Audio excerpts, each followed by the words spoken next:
Welcome back to the Mackem in the Middle podcast, the third from last game of the season, away to West Brom, a game which had so much riding on it for both teams. Both teams needed a win in reality, with playoffs still very much in the sight. Sunderland come away with all 3 points, a 2-1 win after going 1-0 down in controversial fashion, I think it's fair to say. And obviously we'll get on to what happened during the game. And once again, what that result does to the table and for the last few games of the season. But first and foremost, John, this is, there's 3 games left prior to this one. And it is very much a case of going into each game solely focused on that game, not worrying about anything else, not worrying about other results. If you win your games, that's all that matters at this point. And what a win it was. Yeah, a fantastic win. You know, like I don't think they've lost for maybe since October. I think I'm right in saying that. So yeah. for us to go there, you know, obviously the results maybe helped yesterday and in the week, you know, and it gives you that little bit more confidence. But the squad we've got, we know it's absolutely paper thin. No recognised centre backs, not any real, you know, strikers. To name. So to go there and do it against a team like West Brom, who, to be fair, are a very good Championship team. Let's be honest. You know, it's a fantastic result, and I think all you can ask for is just to, you know, keep believing and keep.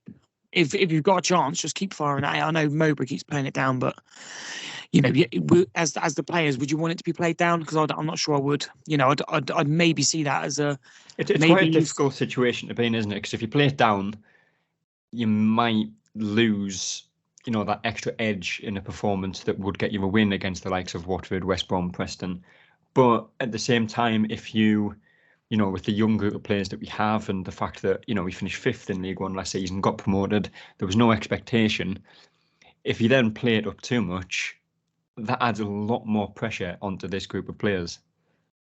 Yeah, of course it does. You know, it might be a bit of a masterstroke by Mowbray to sort of underplay it. You know, and the players to turn around, because they're all very good footballers. They're all up and coming in their careers, but you know, half of them might be feeling, most of them might be thinking, you know, I'll fucking show you. You know, and that can only be a good thing with the talent that we've got, because you add, you know, the dogged performance we put in today, and add the quality. You've got an absolutely fantastic team there who can, you know, there's always a team that are going to sneak in. You know, why can't it be us? And you know, just, you know, it's definitely something I still think we should be aiming for, whilst, you know, maybe the club you know, behind the scenes maybe don't want it just yet. But if, like Mike always says, you can't pick and choose promotion. You know, you have to take it when the opportunity's there, and I think it can only be a good thing. But yeah, on today's one, it's we've given ourselves another fantastic chance, but there's another, obviously, 2 big tests coming first. Yeah. And, you know, like I say, Michael, that result does take us into the top 6, 6th as it stands. A couple of teams behind us have games in hand, which could obviously take them above us. But I think West Brom have Sheffield United, which, you know, whilst they are pretty much already promoted, a win against West Brom would seal it. Blackburn have Burnley, who, of course, have nothing to play for at this point, I don't think.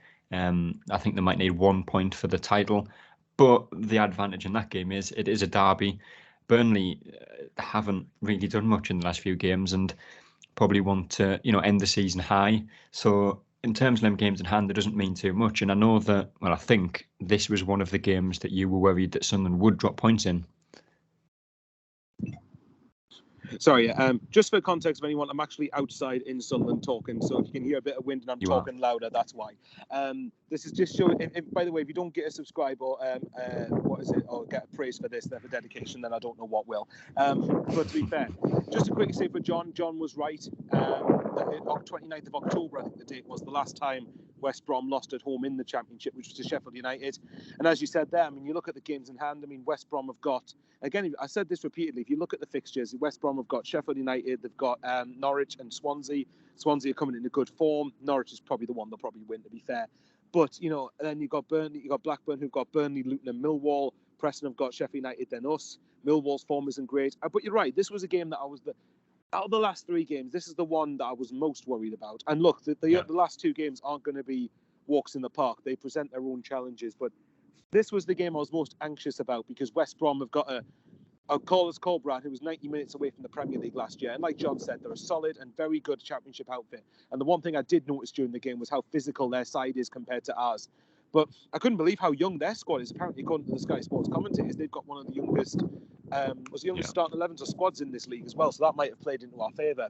But like you both have sort of alluded to, really, the fact that this was a big win for us. And especially, by the way, I know we'll get onto the penalty incident later, but it would have been very easy for the lads to crumble in that scenario. And sometimes, with how young they are, we probably would have expected it. But to come from behind, get that victory. And actually, when you look at it, we've done it twice in 3 games. We came from behind against Birmingham as well. And that can only do wonders for the confidence. And like you both said, I mean, if you look at the results that have happened recently, it just furthers the belief. And while it's there, why not go for it? Yeah. Well, we'll get on to what happened in the game now, John, and I'm sure you've had a chance to look at it now. West Brom started the game better than Sunderland. Sunderland were kind of all over the place first 5-10 minutes of the game. They grew into it a little bit and, probably ended the first half the better team. But West Brom get a penalty. O'Nien goes into a challenge on Swift, and it was thankfully irrelevant come the end of the game, which we'll get on to. But that is a shocking decision in a game that, for both teams, is, a deciding game for the season. Yeah, I think obviously we know how bad the officials are in this league, and it's one of those obstacles that you do, have to overcome. I think even looking back on it, I just think he gives the referee a decision to make. Is maybe his trailing leg that catches him. I think it's one of those you'll be disappointed to concede it. You'll be happy if you get it. But like we've done it to death all season. The officiating is dreadful.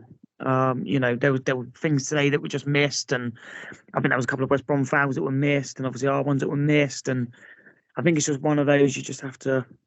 Obviously there's nothing you can do. You have to sort of suck it up and just take it. I'm not even sure what. I saw in the post match that Luke O'Nien said like he didn't think it was a penalty, but he gave the ref a decision to make, and I don't think he needs to go in like that. And maybe just from the referee's position, he sees it as a penalty. It's like I'm watching it now on loop, and it's just it does seem a little bit harsh. But ultimately it was given. It's just one of those you have to, Luke O'Nien said it. You have to dust yourself down very quickly, let it go, and plod on for the rest of the game. Yeah. And obviously I'll let you decide whether you think it was a penalty or not, Michael, but West Brom obviously scored it, and that was quite a disheartening moment in the game, really, because, with so much riding on it, Sunderland needed to win, with no centre-backs on the pitch, no, out and out number 9s on the pitch, going 1-0 down away to West Brom, who, like we've said a couple of times now, haven't lost in something like 5 months at home. Does seem like an uphill battle at that point. Yeah, it definitely did. And as for the point I mentioned earlier, when you look at how young this team is, and given I guess you could say the injustice of the penalty, because you two pretty much covered the penalty call for me. I don't think I need to add on to it. But it would have been easy to crumble at that point. And it's one where I did feel a bit disheartened at half time, because like you said before, we were the better side. Yeah, first 10-15 minutes, which you expect. What West Brom were winning the second balls, were showing more aggression, were showing more physicality and want to try and get something from the game. But we grew into the game, and there was a chance with Ahmed Diallo. We had Clark forced the keeper into a save. So we did. It would have been easy to just fall apart after that, because it was disheartening, and that's probably the most accurate word you can think of for it. We were the better side in the first half, and the go-in level would have been probably harsh, but to go in losing, especially due to a controversial decision, put it this way, I would imagine that might have riled the players up to go and do the job second half. But you're right. Thankfully, in the end, the decision didn't matter. It didn't, because second half, someone come out, John, and it's, we've talked about the games that favour Sunderland and the way teams play against us, and, the whole home and away debate. Of course, not about the soap, that is in terms of the away games and the home games. But West Brom obviously needed to win. Sunderland needed to win. West Brom didn't really sit back at 1-0, and I don't think they could have afforded to, because, like you say, Sunderland, even though without that natural striker, still pose a lot of threat in the final third. And that's exactly what we showed, because 6 minutes into the second half, Lyndon Gooch gets the ball, he comes in on the right-hand side, cuts it across to Dennis Serkin in the middle, heads at top corner, and I think Mowbray said it in the interview after the game. He has no idea why Serkin's there, but he is, and he scores it. Yes, first and foremost, it's a fantastic goal. Gooch has got 2 men on him. It's good, looks like a bit of a struggle. Manages to get the ball across, and again, why Serkin's in there, we don't know, but obviously we need him in there. He's very underrated. In the air for me. John played Dennis Serkin up front. Yeah, exactly. The boy can finish. Obviously we'll get into his second goal as well. Absolutely, we'll get into his second goal shortly. But yeah, the boy can finish. It's one of those, maybe because of how young the team is. Mowbray's sort of plan is just let the kids, let them go and play, let them take those shackles off, and let them go and do that. And maybe it's not a thing that we would actively encourage all the time, playing sort of a back three, maybe getting him forward. But ultimately it's got us back in the game. Like I say, fantastic from Gooch, fantastic header into the top corner, probably scored at the right time to maybe settle them down a little bit. I think they would have been worried because we score in nearly every single game apart from the Burnley game, so that they would have had that in their in their psyche, I would have thought. And a little shout out as well to, when the ball goes in, Joe Geldhart just turns, laughs in his defender's face and just pushes him over. Yeah, I'm here all week for that type of shithousery, and I've watched that 1,000 times, and it's fantastic. Look it up if you haven't seen it.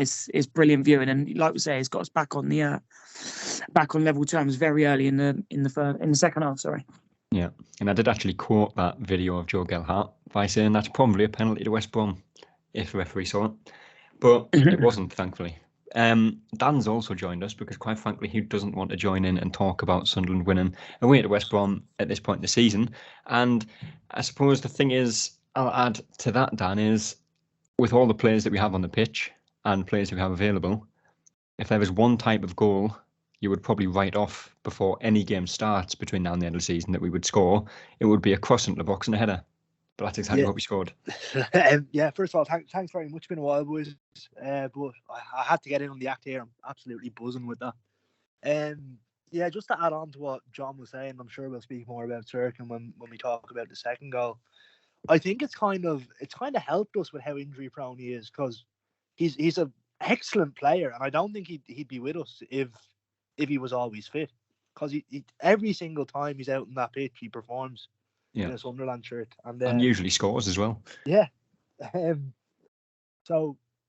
think he's not a championship quality player. I think he can easily play at the next level. And we got him from Spurs, wasn't it? Was it Spurs? It was, yeah. I think that they'll really regret letting him go, especially today, looking at the scoreline of their match at the moment. Yeah. I think they have a $6 million buyback clause still on him as well, I think. So especially after today's game, which at the time of recording is still 6-1, I think. It is 6-1.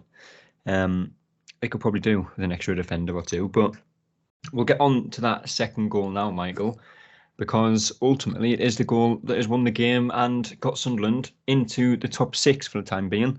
And, we can, obviously we'll do a podcast at the end of the season where we discuss the best goal we've scored, the most improved player, all this, that and the other. But it is just another one of the goals. Should have been the goal of the season. 100%. Probably so many others as well.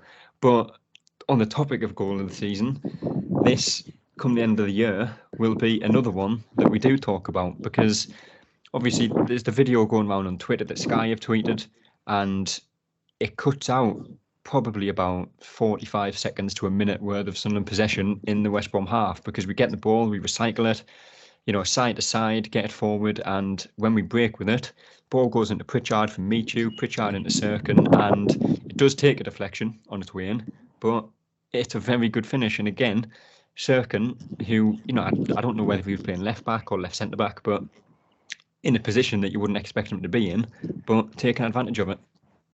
Well, exactly, and it just shows great forward thinking, doesn't it? And that's the sort of the decisions like that will be the reason that he was probably in Tottenham's academy to begin with.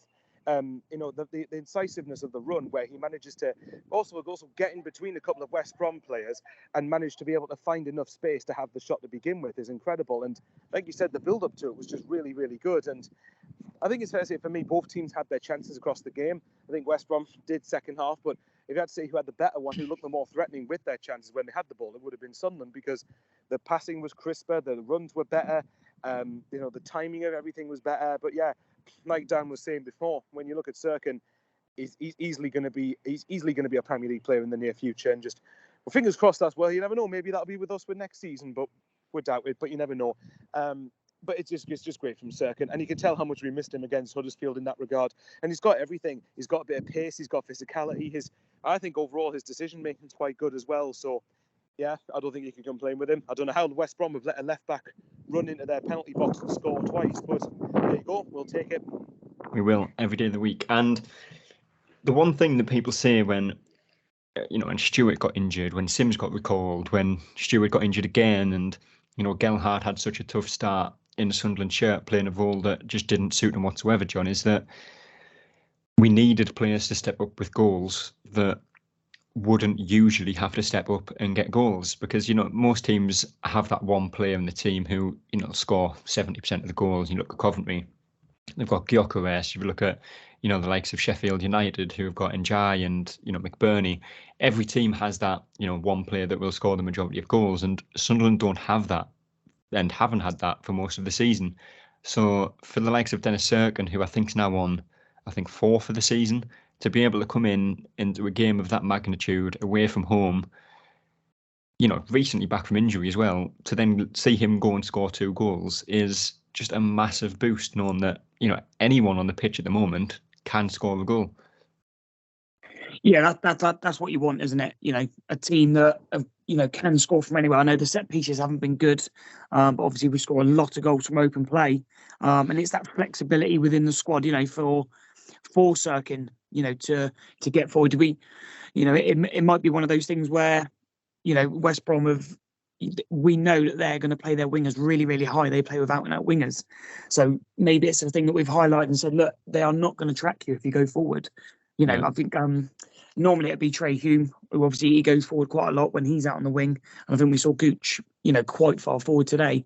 So maybe it's, one of those things that we do work out on oppositions. But yeah, goals from anywhere, especially in open play as well, is, the backbone of, a fantastic team. I've looked at the stats as well. I think we're about 200 passes up on them, and I think on watching the whole game, you probably wouldn't have said that with, did we have as much control as we'd like? Probably not, but I think that's again how we play, and we've always got a goal in us. It doesn't matter if it's from Clark, Geldhardt's slowly getting in there, Roberts and Ahmad, we know how good they are. Dan Neil could do with scoring one soon. We have got goals from all over the pitch. Bar's chipped in. I think Michu's got one. I think Dennis Serkin's actually on 5. I think. I believe he scored at Wigan or in the home games. Yeah, I think he's on 5 now. So if you've got a left back who scored 5 goals, and like Dan said, he's had his terrible injury record as well.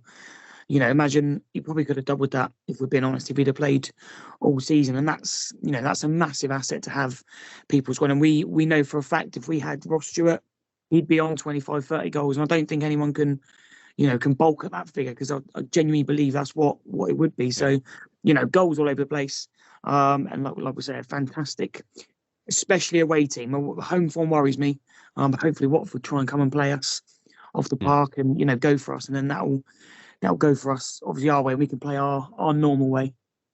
Yeah, there's 5 goals, 1 assist in 26 games for Serkin from left back / centre back, which is not bad.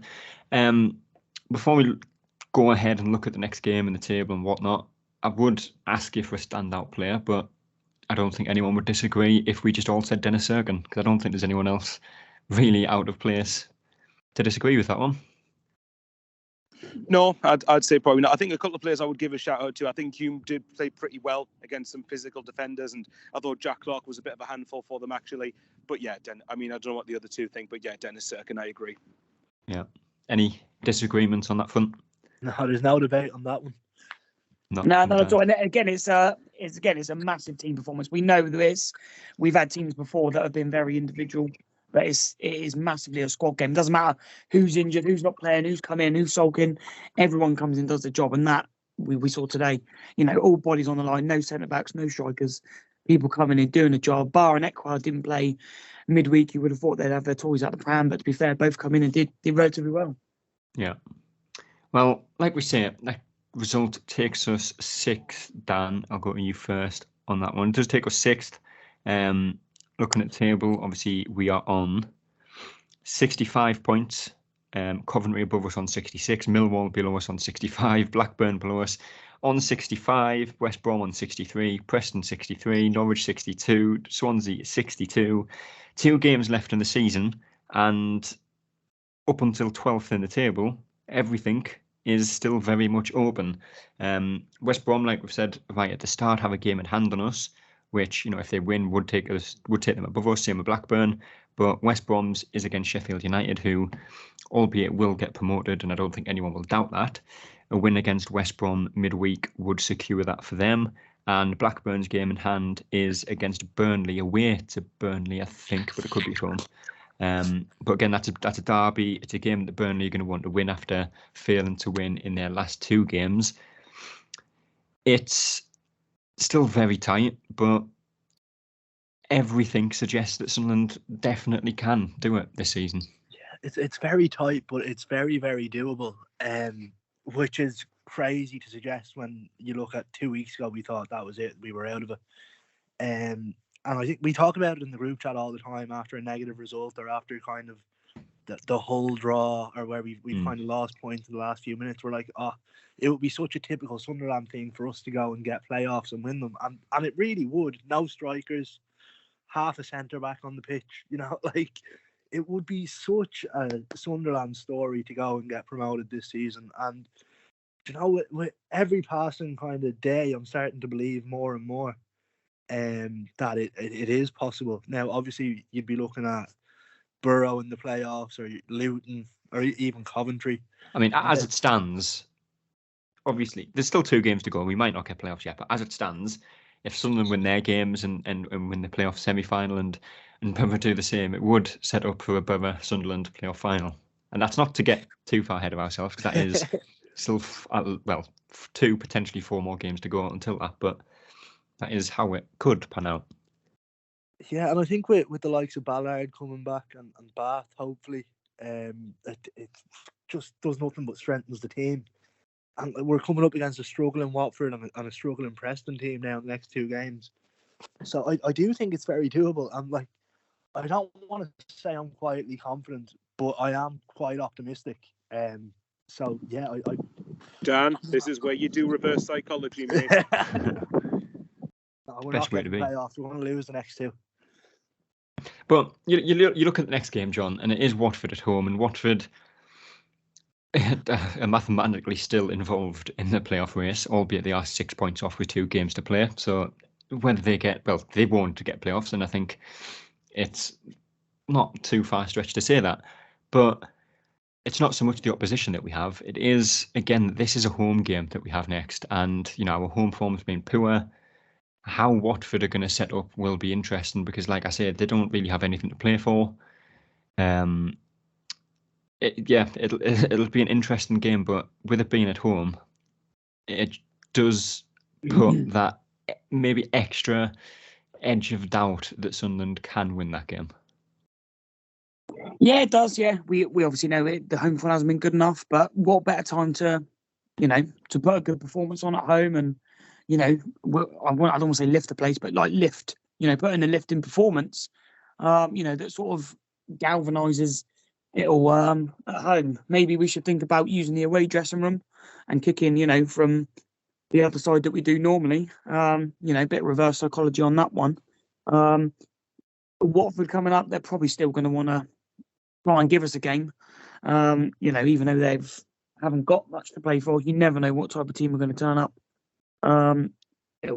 Hopefully they come and have a real go, because we know when they do, it's the sort of game that does really, really suit us with our attacking attempt. But I think I think we just got to not necessarily worry about them. It's about us and doing the right things.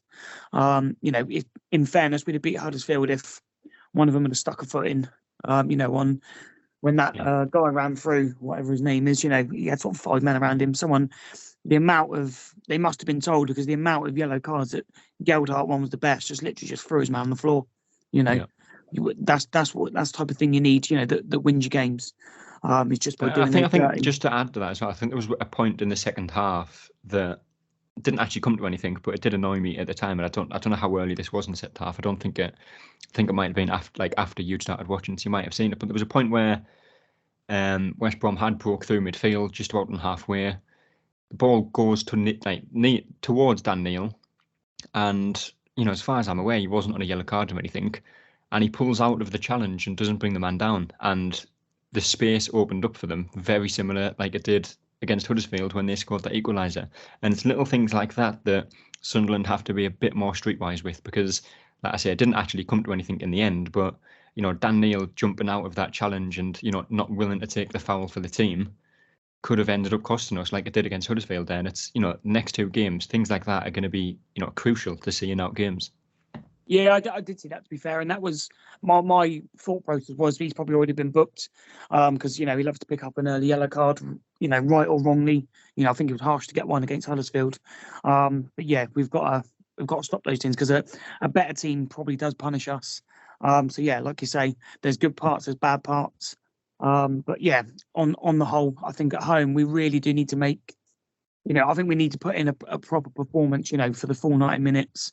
Hopefully they're just on their holidays already, which you'd like to think. Their manager won't be there next season, so they're probably thinking, we'll toss it off. That's what I'm hoping for, and maybe we can do to them what Newcastle just done to Spurs. That'll be lovely.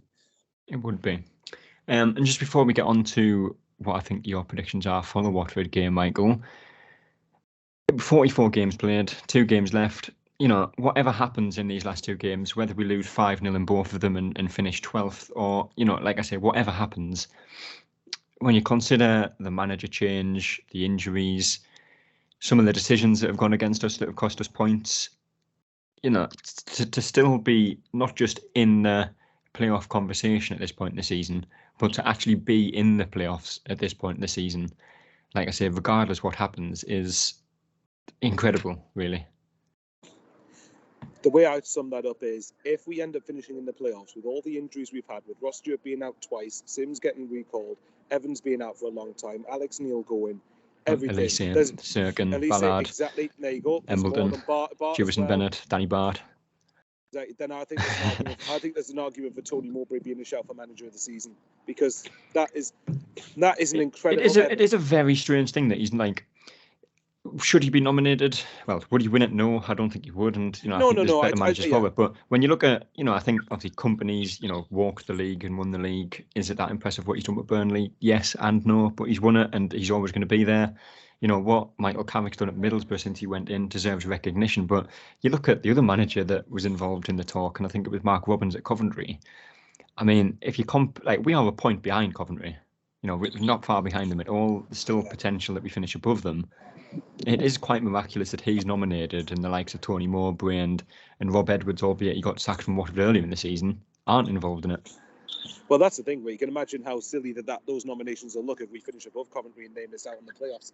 But you're right. I think to be in this conversation alone is miraculous in a lot of ways. But to even be in the playoffs, albeit it's still very congested, it's still very tight, is absolutely incredible and an incredible effort, especially considering we don't have I do personally class Gelhardt as a striker, but a proper centre forward and like a focal point in the team. To actually not have that and still be in the conversation is something else. And maybe it just shows how good, well, probably how much the Championship hasn't really taken us by storm as much as we thought it would. And then also how well we've done, how the fact we actually do have a good side. The one thing I will quickly, I think you mentioned about being streetwise. The one thing I think we need to learn in the last 2 games is to not try and play our way out from the back every single time we have the ball. I don't mind playing football, but there was a couple of occasions where that could have cost us in this game, and I think we need to remember that. But on to next Saturday, if you're talking about predictions for Watford, I honestly think we'll beat Watford. I was said in the group chat before the Huddersfield game, I was more confident of Watford than I was with Huddersfield. But Watford are in dire straits in the moment. They obviously have a manager, Chris Wilder, who's not going to be there come the end of the season. They've now pretty much got nothing to play for. They're 6 points off with a vastly inferior goal difference, so they're really not getting in there. If Sunderland can't bring themselves up to win this game, then goodness knows what. And I know our home form's been a bit at best, but I think if the place isn't rocking, if the place isn't rocking next Saturday, then I don't know what the point is. Get behind the lads if you can get there. But I've just got a funny feeling in my mind we'll beat Watford, but I might be wrong. Hopefully so. Dan, prediction for that game? 3 o'clock on Saturday. I'll take a scrappy 1-0 win. I think just because our home form's been so poor, it's hard to see us dominating the game. Home game of the season if it's 1-0. I'll take a scrappy 1-0 win, an early goal in the first half from Clark, and then we'll hold out for the clean sheet. And Michael loves clean sheets as well, so we'll do it for him. You don't need me to emphasise on that anymore. I hope it's not 1-0. I hope it is at least 2 or 3, just so the nerves would ease a bit. Stress-free game for once. We can just do what them down the road have done today and score 5 in the first 20 minutes, and the last 70 are nice and relaxed. Good God, that would be stressful if it's 1-0. It'd be even worse if it was 1-0 down. So I'll take a 1-0 win. But John, prediction for that one against Watford at home, of course, last home league game of the season, I should say. Potentially. I'd love it to be, nice 2-3-0, easy win. But we'll probably say it every week.